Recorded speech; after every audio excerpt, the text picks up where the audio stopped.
I used to be really, really afraid of when somebody would ask me how old I was or how long I'd been doing, the job, whatever it was I was doing, because I just assumed like if I had this imposter syndrome of like, okay, if they find out that I'm, if they find out how old I am, they're not going to want to work with me anymore, and they're not going to want to trust me, and they're going to think I'm not mature enough to be able to handle this, and they're not going to give me an opportunity. That was hard for me for a while. I try to like avoid the question or come up with some funny anecdote to go around, but realize that instead of just trying to prove your age, you need to prove your character.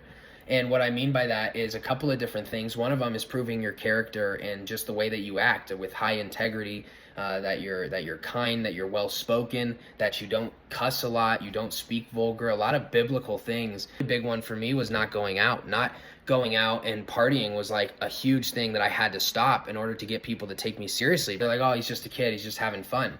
But then when I completely cut that out, and older people I was trying to have give me a chance, they were like, oh my gosh, like he's serious, like he really wants what he says he wants to go get. Just in our lives, I think it's like failing upwards, and you just prioritize later, as Jimmy Carr says. You just realize like this current gratification is just not worth the long-term goal, and you just get better and better at recognizing what that is. I stopped trying to prove to people that I'm old enough and I'm mature enough to do this, and instead I just started living my life in a way that I was like, this is how the person I want to become would live their life. And in turn, it ended up giving me a lot more credibility with especially people who are older than me. It gave me a lot more opportunities than I had before. So that's all I got today. That's my yap. Peace.